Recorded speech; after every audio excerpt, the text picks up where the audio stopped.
মুসলমান কিছু কম না, এমনি মানুষ কম, সবাই চা খাওয়ার মধ্যে আছে। প্রধান করতে আইলে পরে গিয়ে বলবো, কারণ আপনারা যে কয়জন আছেন আপনারা যে দুর্বল হয়ে যান কথা, তো আর আমরা ওয়াজ করণ যাবো রাগ টাগ করছেন নাকি? আমরা কিন্তু বক্তা না, আসল বক্তা তো হয়েছে আমাদের যে বড় ভাইয়েরটাকে আমরা হজ করছি অনেকবার, এগুলি বড় ভাইরে দূর করে কইছে আমরা ভাই সব হইলে আমার কই আর আমি দুই কথা কই আমি আপনারা দেখে আসবো। তাহলে আল্লাহ তাআলা সূরা নাযিল করার পর নবীজি বললেন যে আল্লাহ তোমার সব গুনাহ মাফ করে দিয়েছেন। তাহলে কি বলতে হবে এখন? হযরত ইমাদউদ্দিন ইবনে কাসির রাহমাতুল্লাহ আলাইহি তিনি তার তাফসীরের কিতাব আত-তাফসীরুল কুরআনুল কারীম, এটাকে আমরা তাফসীর ইবনে কাসির বলে সবাই জানি, সেখানে লেখছেন মান ক্বারা সূরাতাল আসরি গাফারাল্লাহু লাহু, যদি কোনো ব্যক্তি সূরা আসর তেলাওয়াত করেন আল্লাহ তাকে মাফ করে দেন। বলেন সুবহানাল্লাহ। তাহলে সূরা কেন নাজিল হলো আপনাদের মনের ভিতরে ঢুকছে তো? কাউকে এটা ওয়াজ করতে না আরেক জায়গায় পারবেন তো? হ্যাঁ।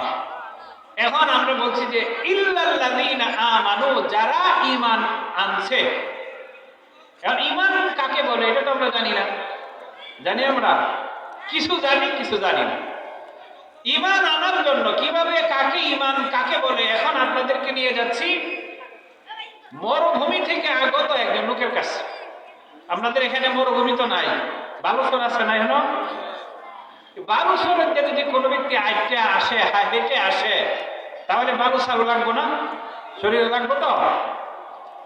হযরত ওমর রাদিয়াল্লাহু আনহু হাদিস বর্ণনা করছেন যে বাইনামা যাতা ইয়াউমিন, কোন একদিন নাহনু জুলুসুন ইনদা রাসূলিল্লাহ সাল্লাল্লাহু আলাইহি ওয়াসাল্লাম, আমরা নবীজির কাছে বসা, ইদ তালাআ আলাইনা রাজুলুন, হঠাৎ করে একজন অজানা লোকের আবির্ভাব হলো, হঠাৎ করে আসছে।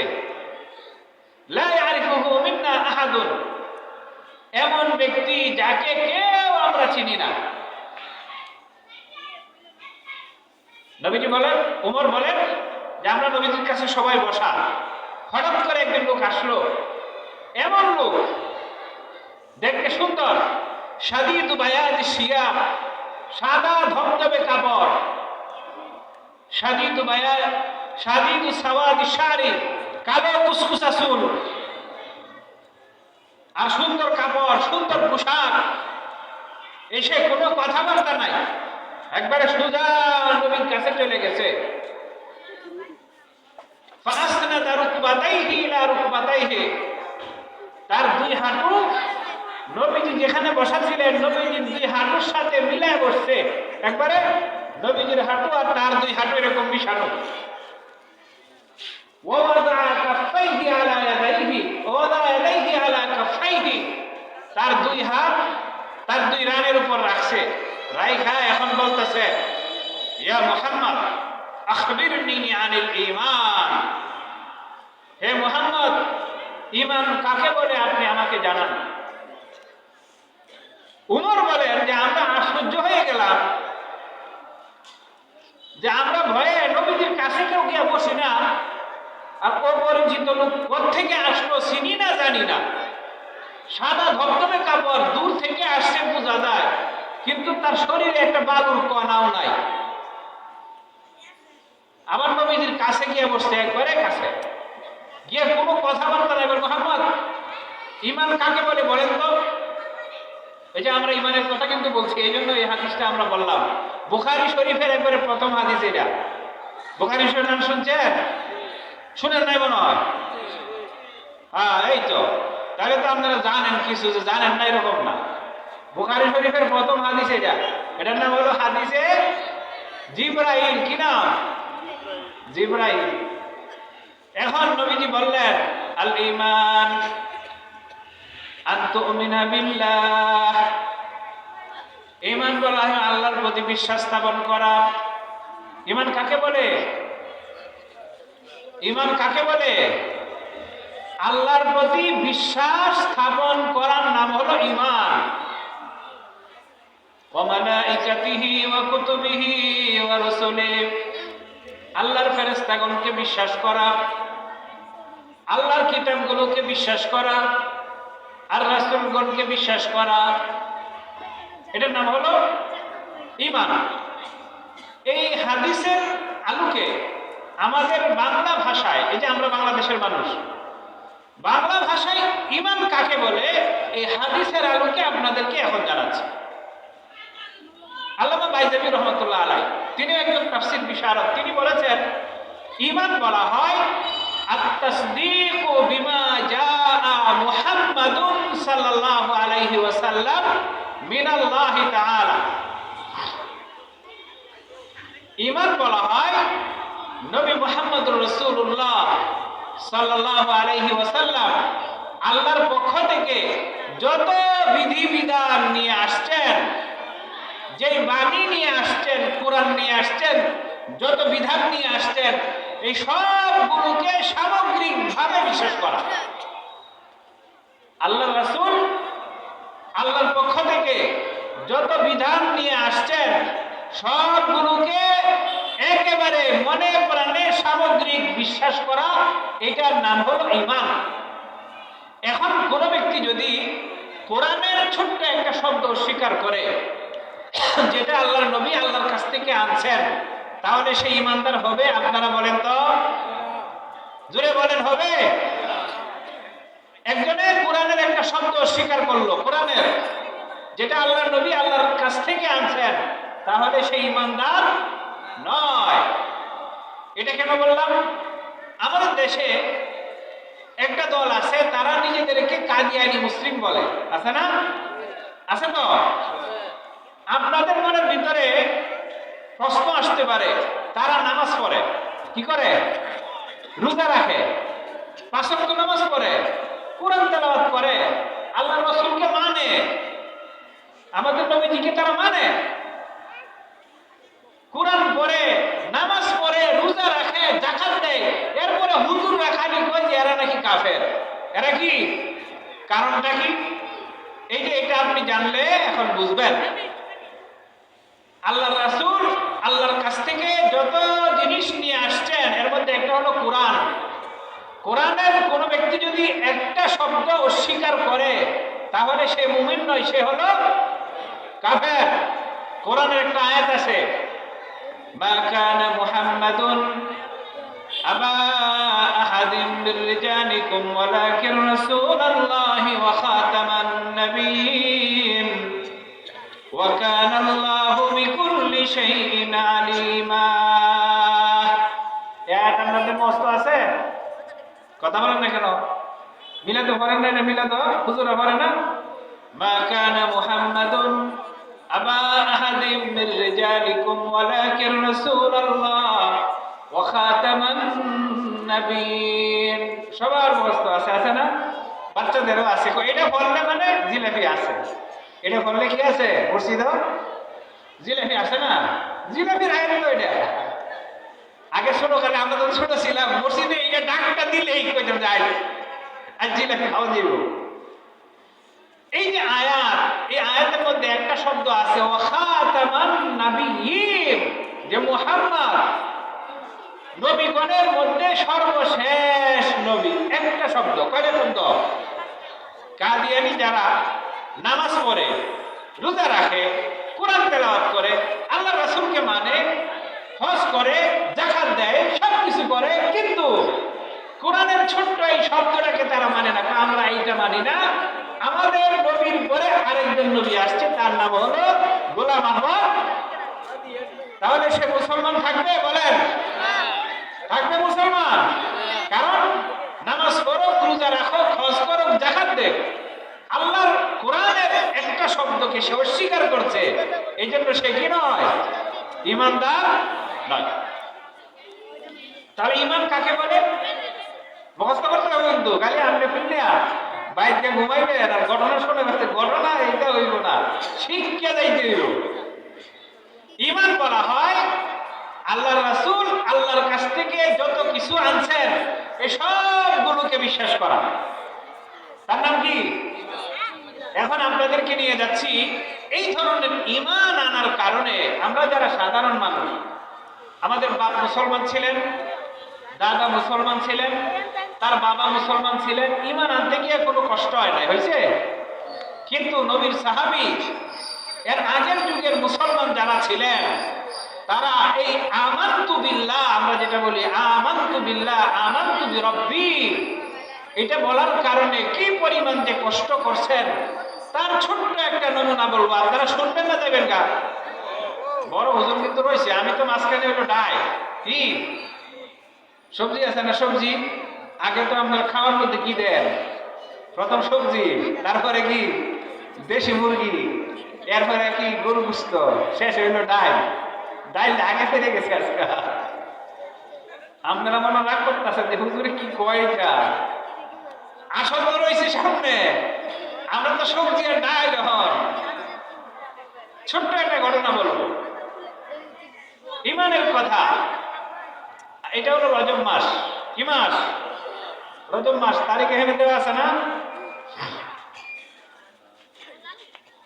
আজকে 14 অথবা 15 তারিখ হবে। রজব মাসে নবীজি কোথায় গেছিলেন? মেলাতে গেছিলেন। দেখছেন মুরব্বী জানে, আপনারা যারা দোয়ার মানুষ বয়ে রয়েছে কিছু কন্যা, মেয়ারাজে নবীজি রজব মাসে গেছেন 27 তারিখ বা 28, যেটাই হোক, একটাই তো গেছেন। নবীজি যখন বুরাকে চড়ে যাচ্ছেন মেয়ারাজে আল্লাহর সাথে সাক্ষাৎ করতে, যখন মিশরের মাটির উপর দিয়ে যাচ্ছেন, কার মাটির উপরে? মিশরের মাটির উপর দিয়ে নবীজির বুরাক যাচ্ছে। হাসান মারিহান তাইয়িবান হাত্তা আ'জাবাহু। নবীজি বলেন মিশরের মাটির উপর দিয়ে যাওয়ার সময় আমার নাকে এত সুন্দর একটা ঘ্রাণ লাগছে যে আমার জীবনে কোনোদিন এমন সুন্দর আতর, এমন সুন্দর ঘ্রাণ আমার নাকে কোনোদিন লাগে নাই। বলেন সুবহানাল্লাহ। فسأل النبي صلى الله عليه وسلم جبريل। নবীজি জিবরাইল আলাইহিস সালামকে জিজ্ঞাসা করলেন, মা হাযিহির রিহুত তাইয়্যিবু ইয়া জিবরিল, হে জিবরিল আপনি বলুন তো এত সুন্দর ঘ্রাণ কোথা থেকে আসছে? এটা কি জান্নাতের কোনো ঘ্রাণ নাকি আল্লাহর কোনো বান্দা, যেই বান্দার শরীর থেকে ঘ্রাণ আসছে? আপনি কি বলবেন?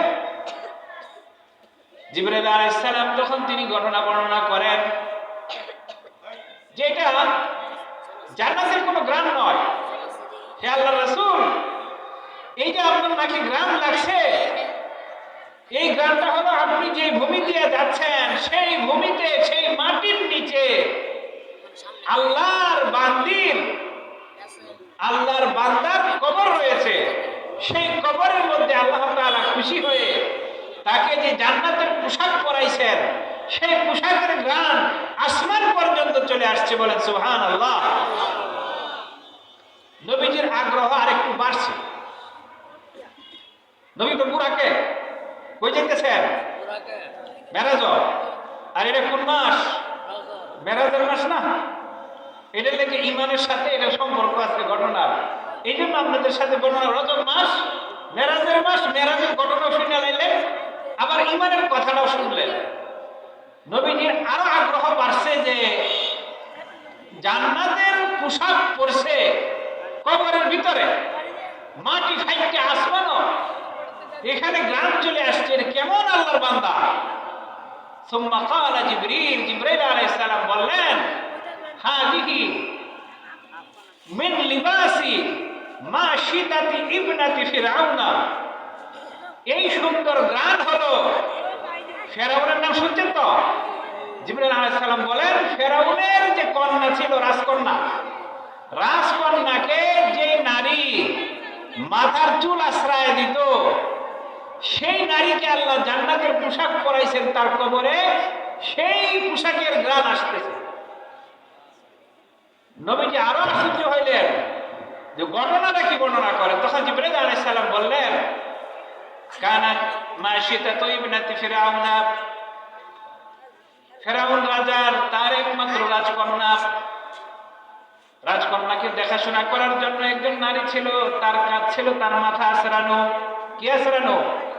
মাথার চুল আঁচড়ে দেওয়া। দীঘল কালো চুল, লম্বা চুল, রাজকন্যার চুল, এই চুলে মাথা আঁচড়ান। মুসা আলাইহিস সালাম তখন নবী হলেন। ফাইন্নাহা আমানাত বিমুসা ফাকাতামাতহা, সেই নারী মুসা আলাইহিস সালামের প্রতি ঈমান আনলেন এবং তার ঈমান লুকায় রাখলেন। ঈমান কি আছে? লুকানো। লুকানো আমরা তো প্রকাশ করি, সে লুকায় রাখছে ফেরাউনের ঘরে।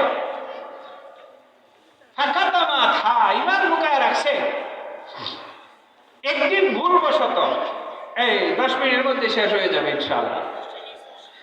একদিন ভুলবশত তার হাত থেকে চিরুনি পড়ে গেছে মাটিতে। চিরুনি আছড়াইতে আছড়াইতে মাটিতে পড়ে গেছে। ফাকালাত বিসমিল্লাহি ওয়া তাইসি ফিরাউনা, হাত থেকে চিরুনি পড়ার সাথে সাথেই সেই নারী বলে উঠলেন, বিসমিল্লাহ, আল্লাহর নামে উঠাইলাম। ওয়া তাইসি ফিরাউনা, ফেরাউন ধ্বংস হোক।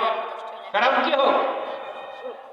যখনই সে এই কথা বললো যে ফেরাউন ধ্বংস হোক, রাজকন্যা তো রাজার মেয়ে না, সে তেলে বেগুনে জ্বলে উঠছে। আমার বাবা ধ্বংস হইতো, মানিল্লা আল্লাহকে রে, আমি আমার বাবা নাকি? সেই দাসী যে মাথার চুল আশ্রায়, সে বলল, লা, আমি যাকে আল্লাহ মানি, যাকে রব মানি, তিনি এই জাহানের স্রষ্টা, তোমার বাবাকে আমি রব মানি না। বলেন আল্লাহু আকবার। সাথে সাথে ফেরাউনের কন্যা তার বাবার কাছে গেছে। আমরা কথা সংগ্রহ করে দেব 10 মিনিটের মধ্যে ইনশাআল্লাহ। সাথে সাথে দৌড়ে গেছে বাবার কাছে, বাবা, আপনাকে সারা দুনিয়া, মিশরের সব মানুষ আপনাকে রব মানে, আল্লাহ মানে, আমাদের ঘরে খায়, আমাদের ঘরে পালে, বড় হচ্ছে, সে তো আপনাকে বিশ্বাস করে, কথাই নাকি? হ্যাঁ। ফাদাআহা, সে তাকে ডেকে আনলো। সুম্মা ক্বালা লাহু, তাকে বলল, মান রাব্বুকা, কাকে বিশ্বাস করো রব হিসেবে? আনা, আমি। ফাকালাত মা শিতা, সেই চাকরানী যিনি মাথা আঁচড়াইতেন তিনি বললেন, রাব্বি ওয়া রাব্বুকাল্লাহ আল্লাযী খালাকাস সামাওয়াতি ওয়াল আরদা, আমার রব তোমার রব, যিনি দুনিয়ার সৃষ্টি করেছেন তিনি হলেন আল্লাহ। কে? আল্লাহকে আমি মানি। প্রচন্ড রেগে গেছে। জিবরাইল আলাইহিস সালাম যখন ঘটনা বর্ণনা করেছেন, তখন তিনি বলেন, ওয়াকানাত লাহা আরবাআতু আওলাদ কুল্লুহা। মিস্টার সুফিয়ান ভাই, কেউ আপনাকে ফোন করছে। মিস্টার সুফিয়ান ভাই, কেউ আপনাকে ফোন করছে। মিস্টার সুফিয়ান ভাই, কেউ আপনাকে ফোন করছে। মিস্টার সুফিয়ান ভাই, কেউ আপনাকে ছাড়ো, ছাড়বো না, ছাড়বো না। অনেক কষ্ট, জুলুম, অত্যাচার যা আছে সব করছে, ঈমান ছাড়ে নাই। সর্বশেষ তার দুর্বল জায়গায় হাত দিল। হাজার হাজার মানুষ জমা করলো ফেরাউনের রাজপ্রাসাদের সামনে, ঘোষণা দিল, যারা আমাকে রব মানবে না তারাই শাস্তি দেখার জন্য আসবে, সবাইকে থাকতে হবে। হাজার হাজার মানুষ হাজির হয়েছে। এই নারীর সামনে শিকল বাঁধা হাত, তার 4টা ছেলে, এর মধ্যে একটা দুধের শিশু যার বয়স হলো 2 মাস, মায়ের কোলে দুধ খায়, কথা বলতে পারে, 2 মাসের বাচ্চা পারে।